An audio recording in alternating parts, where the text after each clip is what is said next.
6-cı sinif test kitabçasından bir suala baxaq. Bu, Dimin qiymətləndirmə kitabından götürülmüşdür. Doğru fikirləri müəyyən edin. Düzəltmə sifətlərinin hamısı necə sualına cavab verir? Düzəltmə sifətlərinin hamısı necə sualına cavab vermir? Dilimizdə 2 leksik şəkilci ilə düzələn sifət vardır ki, onlar yalnız hansı sualına cavab verir? Yəni, necə, nədir sualına cavab verir. Bu şəkilçilər hansılardır? Dakı, bir də kü şəkilçiləridir ki, bunların ikisi varsa, onda bu şəkilçilər olan sözlər yalnız hansı sualına cavab verir? Yəni, necə sualına cavab verə bilmir. Bu yanlış cavabdır. Çıxırıq. Eyni sözün təkrarı ilə yaranan sayılar miqdar sayılardır. Məsələn, 1-1 yazsaq və sual verək. 1-1 cümlə quraq, sual verək. Məsələn, uşaqlar 1-1 keçin. Neçə keçin deyə bilmərik. Nə qədər keçin deyə bilmərik. Necə keçin? 1-1 keçin. 2-2 keçin. 2-2 gəlin.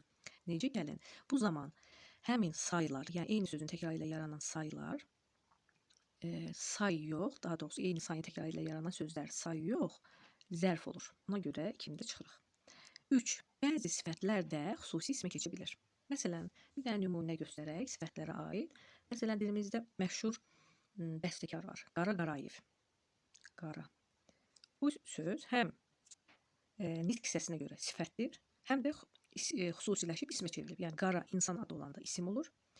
Amma söz kimi leksik mənasına görə olur sifət. Ona görə də bəzi sifətlər xüsusi ismə keçir, cavabı doğrudur. Bəli. Bu cavabı götürürük. Sifətin çoxaltma dərəcəsinin yazılışında defis işarəsindən istifadə edilmir. Çoxaltma dərəcəsində tünd sözü vardır. Tünd. Məsələn, tünd qırmızı. Əgər biz tünd qırmızı, tünd göy kimi sözlər yazırıqsa, mütləq tünd sözündən sonra defis işarəsi olmalıdır.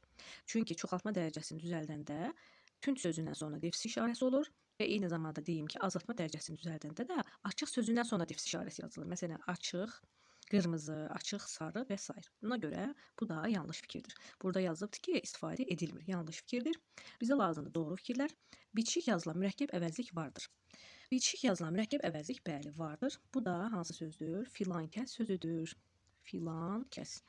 Düzdür. Əsasən mürəkkəb zərflər, daha doğrusu mürəkkəb əvəzliklər ayrı yazılır. Məsələn, nə qədər, sonra nə edir və yaxud hər kəs, hər şey, hər nə, yaxud da kim isə, nə isə və s. kimi əvəzliklər, mürəkkəb əvəzliklər ayrı yazılsa da, yalnız filankəs sözü var ki, bu söz bitişik yazılan mürəkkəb əvəzlikdir. Yəni, bu da doğru cavabdır.